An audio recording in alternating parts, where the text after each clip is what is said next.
Anda kembali bersama kami di Forum Christian edisi spesial Hari Ulang Tahun TVRI ke-59. Semua aspek bicara soal penanganan pandemi COVID-19, semua aspek harus diperhatikan. Tidak hanya kesehatan, ekonomi, sosial, polhukam, kemudian juga sosial budaya harus dibahas. Terima kasih sudah hadir, masih bertahan 3 Menko. Pak Erlangga, soal ekonomi nih, kita tentu berharap, ya ada angka positif 7,07% pertumbuhan ekonomi. Optimis semakin pada triwulan berikutnya kita bisa semakin kuat lagi ekonominya? Ya, pertama izin dibuka lagi. Kita ini di kuartal kedua bulan April, Mei, dan Juni pertumbuhannya kan 7,07% year on year. Dan itu artinya bahwa kita sudah lepas dari resesi.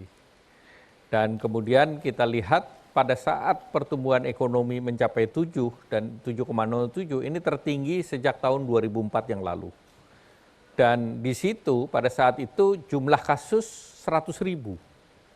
Nah tentu itu yang membuat formula ataupun apa yang dilakukan pemerintah, tarik gas dan rem dengan secara PPKM seimbang. itu dilakukan. Pada saat mobilitas tinggi, pada saat kasusnya rendah, pertumbuhan ekonomi bisa kita genjot sampai 7,07. Tapi pada saat di bulan Juli terjadi kenaikan, toh pemerintah tarik rem. Sehingga dengan menarik rem itu angkanya kan meloncat asimptotit sampai hampir 500.000. Daily-nya di atas 50.000. Nah terus dengan pembatasan mobilitas atau PPKM, PPKM adalah cara non medis untuk memotong mata rantai pandemi COVID. Nah caranya tentu dengan memakai masker, kemudian juga mobilitasnya ditekan, dan dengan penyekatan. Dengan demikian memberikan kesempatan fasilitas kesehatan untuk bekerja. Nah pada saat yang sama menambah kapasitas isolasi terpusat. Tadi Pak Luhut mengatakan lebih dari 45.000 di Jawa, di luar Jawa kita ada 42.000, plus kita tambah yang juga tidak biasa, yaitu kita membuat kapal isoter. Jadi kapal Pelni kita taruh di kota-kota pelabuhan, itu membuat isolasi terpusat. Sehingga fasilitas itu diakselerasi. Dan hari ini di luar Jawa katakanlah 27% hanya terisi. Nah kemarin RSDC pun sekarang sudah di bawah 20%.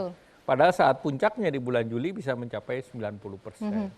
Nah dengan demikian tentu pemerintah sudah melihat formulanya, dan tentu perekonomian kan pilarnya ada satu, government spending melalui APBN. Nah itu pemerintah make sure bahwa ini dilakukan sebaik-baiknya. Kemudian yang kedua, domestic consumption. Nah domestic consumption ini sudah membaik di kuartal kedua. Kemudian ekspor juga sekarang sampai 15 bulan positif dan naiknya kemarin di bulan Juli ini 30%. Nah terus kemudian investasi. Nah investasi diharapkan sampai semester 1 aja kita mencapai 400 triliun. Sehingga engine-nya ini semua sedang bergerak. Nah tentu dengan adanya varian Delta kita lihat ada koreksi ke depan. Tetapi secara year on year kita melihat angka 3,7 sampai 4,5 di bulan Desember ini kelihatannya mudah-mudahan bisa dicapai. Setidaknya tetap positif, positif itu yang kita harapkan. Pak Mahfud, Pak Muhadjir, ini bicara penanganan pandemi COVID-19, iya Pak Erlangga, Pak Luhut ditugaskan oleh Presiden untuk pencegahan penyebaran COVID-19. Tapi semua kebijakan tidak akan jalan kalau kami, sumber daya manusianya tidak bisa diatur, polhukamnya juga tidak stabil. Saat ini narasi yang disampaikan oleh publik, Pak Mahfud, adalah pemerintah tidak bisa kerja sendiri, itu sudah disampaikan berkali-kali oleh Presiden sekalipun. Bagaimana upaya yang dilakukan untuk bisa merangkul lebih banyak orang, tokoh-tokoh kunci selama ini melalui Bapak, untuk bisa sama-sama punya satu langkah kesamaan pandangan untuk ya bersatu seperti tema kami malam ini, bersatu untuk melawan pandemi COVID-19. Itu sudah dilakukan atau tengah dilakukan? Oh iya, dalam 2 bulan terakhir ini saya intens melakukan komunikasi dengan semua kampus, semua pesantren, lembaga, ormas-ormas keagamaan, dan memberi pengertian dan ingin mendengar mereka sebenarnya. lalu saya menjadi sangat optimis. Sebenarnya ormas-ormas keagamaan, perguruan tinggi, tokoh-tokoh masyarakat yang saya temui itu semuanya sama dengan kita dan mendukung kebijakan pemerintah. Jadi tidak seperti yang ada di medsos. Kalau medsos kan kontroversi dan mengada-ada. Saya melihat itu semuanya bagus tuh yang dilakukan pemerintah, Pak. Kami ingin diberi peran apa, ingin diberi apa. Apa yang Justru sudah mereka Anda lakukan? bertanya itu, Justru apa tugas bertanya. saya? Semua, Apa perasaan? NU, Muhammadiyah, Walubi, semualah kita panggil. Tokoh-tokoh agama kita panggil. Terus isu-isu politik, kekerasan-kekerasan politik dan sebagainya kita kelola terus. Sekarang ini kan ada isu Afghanistan ya, kita diskusikan, kita panggil tokoh-tokoh agama gitu. Apa sih yang sekarang terasa? Ya tidak terlalu juga hanya ramai di medsos. Ada beberapa lah pengaruhnya, pasti ada. Orang ngomong soal gerakan radikalisme itu menginspirasi Eksesnya terhadap Indonesia itu. Iya, tetapi secara umum baiklah. Diskursus politik di kalangan politisi, di kalangan parpol juga kan sehat. Ada yang ingin ini, ingin itu, tapi tidak membahayakan, silakan aja. Ini kan yang kita Tapi kan inginkan hoax merajalela, Pak, terutama soal pandemi COVID-19. Pemerintah buat kebijakan ini bisa jadi kemudian dinarasikan oleh sebagian atau oknum-oknum tertentu dengan hal yang berbeda. Itu juga jadi bagian tugas Pak Mahfud. Itu jadi perhatian kita, tetapi kita tetap berpedoman pada apa yang sudah kita sepakati bersama. Kita tidak akan sewenang-wenang, tetapi kita terus sedapat mungkin meminimalisir akibatnya, meminimalisir opininya itu tidak tersebar. Oleh sebab itu kita juga lakukan kontra narasi yang setiap hari dibuat, misalnya kantor staf kepresidenan, kemudian di blast melalui BIN, melalui Kominfo dan sebagainya. Oleh sebab itu di tengah masyarakat pun memang banyak hoax. Tapi seperti Anda lihat juga banyak juga yang narasi pro positif, pemerintah, narasi positif banyak sekali. Karena kita imbangi juga bahwa ada orang beda-beda pendapat, ada orang yang apapun dilakukan pemerintah itu pasti tidak benar, itu kan ada orang begitu. Yaitu sudah ada yang melayani sendiri kan, ada yang melayani sendiri itu di kalangan yang juga pro pemerintah. Dibiarin aja, asal jangan sampai melakukan tindakan kekerasan-kekerasan yang sifatnya fisik gitu. Oke, jadi kebebasan berpendapat, Bapak mau bilang kebebasan berpendapat nggak apa-apa, Anda punya medsos bersuara, tapi juga jangan sampai kemudian melanggar hukum. Karena kita negara hukum kan Pak? Iya, yang melanggar hukum ya kita tangani. Tetapi kadang-kala orang berlebihan mengatakan, wah itu begitu aja ditangkap. Mana orang yang ditangkap? Nggak banyak juga, kecuali yang jelas-jelas melanggar hukum. Seperti yang hari ini Muhammad Kece kita tangkap, itu kan jelas-jelas melanggar hukum. Ada COVID atau tidak, orang berbuat seperti itu harus ditangkap. Tapi yang lain-lain yang setiap hari ngeritik, tidak habis-habis itu. Ada juga yang menarasikan, di zaman sekarang ini terjadi kriminalisasi ulama. Saya tanya, ulama mana yang dikriminalisasi? Sebut coba. Ada ratusan ribu ulama di Indonesia itu. Mungkin ada 1-2 yang kebetulan disebut ulama, tetapi kriminal. Gitu. Saya selalu bertanya, coba ulama mana sekarang yang dikriminal gitu. Ada yang bilang kalau koruptor selalu mengarah pada kelompok tertentu. Kalau gerakan orang yang aktif gerakan keagamaan sosial ditangkap. Enggak juga. Saya bilang, apakah Anda mau katakan bahwa banyak ulama yang dihukum? Saya tanya siapa ulamanya. Tapi yang puluhan ribu orang di penjara itu kan bukan ulama. Iya kan? Harus secara objektif melihat data itu. Dilihat dong, harus dilihat. Mana ulamanya? Saya katakan di mana ulama yang sebut satu ulama, saya bilang yang tidak kriminal, yang hanya karena punya pendapat, enggak ada. Sebut satu. Kalau ada lapor ke saya bilang tugas saya. Tapi enggak ada satupun. Seperti misalnya Christian sekarang saya tanya, tahu enggak Anda? Ada ulama enggak yang dikriminalisasi?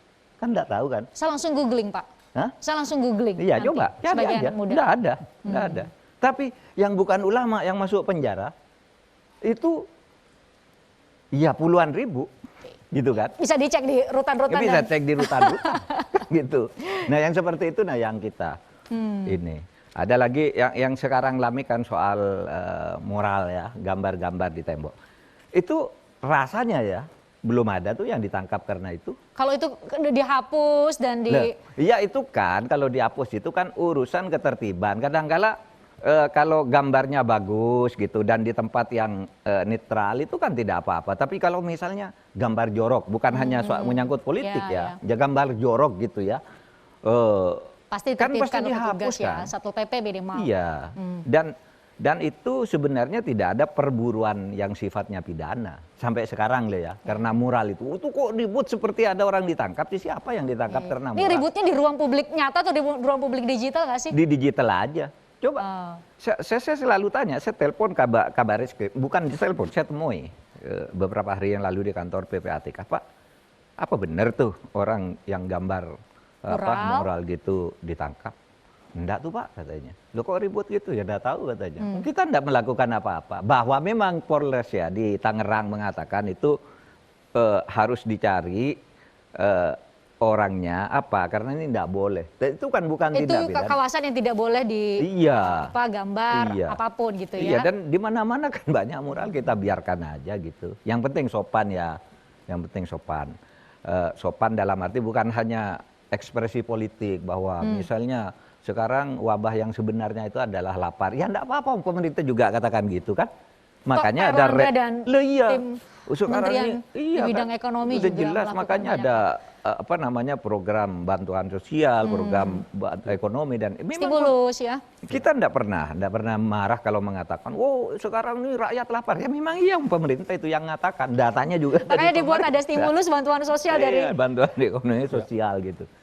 Sebenarnya enggak ada apa-apa sih kecuali di medsos dan kira-kira ya itu aja. Tapi Pak Mahfud benar-benar memastikan real seperti itu, tidak hanya dalam saya terima laporan, tapi Pak Mahfud benar-benar mengecek ada penegakan hukum yang tepat, tidak tebang pilih, ruang demokrasi kita masih tetap luas untuk mengekspresikan diri, menyatakan pendapat. Saya bicara langsung dengan Kapolri, dengan Kabar Reskrim, kemudian Jampidum, Jampitsus, sering saya panggil ke rumah saya, yuk ngomong apa ini masalahnya. Terutama kalau misalnya ini mau ada keributan politik, mau ada demo ratusan ribu orang, apa itu endgame. Jokowi endgame. Ya, demonstrasi yang faktanya tidak terjadi. Saya tanya ke BIN 3 hari sebelum, ada enggak nih belum? Enggak ada Pak gitu, tenang-tenang aja gitu. Maka saya enggak mengumpulkan aparat, enggak ada yang ngawal. Saya jumpa pers sendiri, biasanya kalau agak panas gitu saya ada Kapolri, BIN, ada Mendagri apa, saya sendiri aja pakai baju biasa, enggak ada apa-apa saya bilang. Jokowi endgame tuh bohong semua, karena enggak ada bandarnya, enggak ada apanya. Sama juga yang ini katanya HMI mau tanggal 3, tanggal 6, 13. Saya tanya ke BIN, Pak gimana petanya Pak? Enggak ada Pak itu. Ramai betul hoax ya? Enggak ada. Malah orang mendatangkan orang di hari itu 60 orang, ngumpulkan orang di terminal pakai bis. Malah bisnya belum dibayar katanya, yang masuk laporan ke saya. Orangnya, sopirnya nunggu di situ. Koordinator lapangannya enggak ada. Ini kenapa saya tanya ini ke Pak Mahfud, ini buat pemirsa Forum Christian, karena Polhukam kalau tidak stabil, politik, hukum, dan keamanan kita tidak stabil, Pak Erlangga, semua menteri di bidang di bawah koordinasi Pak Muhadjir juga buat kebijakan yang tidak akan jalan. Jadi kenapa perlu untuk kemudian kami tanyakan dan kami pastikan ke Pak Mahfud, tolong Polhukamnya benar-benar stabil nggak nih? Kita stabil. Juga dijamin nggak? Iya, pastikanlah. Kita pastikan semua. Anda juga bebas bicara apa, menyiarkan apa di televisi. Kan tidak pernah ditanya, kamu mau apa? Silakan aja. Tetapi jangan keliru, kalau kita menjawab itu jangan dibilang membungkam. Kritik itu kita tampung, kalau salah kita jawab. Kalau menjawab itu bukan membungkam. Kamu ngomong tapi saya juga boleh menjelaskan dong. Supaya kan juga gitu. Cover both side ya, bisa dilihat dari kedua belah pihak. Jangan memprovokasi, melakukan tindak kekerasan dan sebagainya. Kadang-kala kan dibuat hoax besar-besaran. Itu ada ratusan ribu orang mengibarkan bendera merah putih.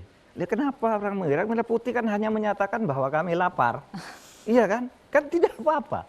Kecuali mengatakan ratusan ribu bendera merah putih itu mau tidak mengkritik atau menghantam kebijakan. Ini mereka yang bendera putih itu. Pernyataan. Iya, pernyataan tolong kami lapar. Ini kami sudah takluk. Makanya pemerintah hari itu terus turun. Pak Erlangga nurunkan 3 juta. Apa itu bantuan yang 3 juta untuk subsidi. Iya, 1,2 juta masing-masing 1 orang, lalu ada 1 juta lagi. Baik. Itu kan karena bendera putih itu. Dan bendera putih itu orang bersahabat dengan kita kok, mengerti kepada pemerintah. Tapi kan di medsos dibilang, wah was pemerintah dibahaya. Bendera putih sudah turun semua. Nah apa memangnya bendera putih kok ditakuti? Mereka juga orang yang Itu sama. bagian dengan dari cara masyarakat untuk menyampaikan aspirasinya. Iya, aspirasi. Dan sepanjang tidak melanggar Betul. hukum, itu dibolehkan dan justru dijamin oleh negara. Dijamin Itu adalah oleh hak negara. konstitusional. Iya. Pak Mahfud paham betul soal itu. Usai jeda, saya akan bertanya soal, Pak banyak sekali Pak, kalau saya list bantuan sosial, banyak anak yatim ya Pak ya selama pandemi COVID-19 karena harus kehilangan orang tua dan mereka juga rentan terpapar COVID-19. Saya akan tanya banyak nanti ke Pak Muhadjir usai jeda di Forum Christian.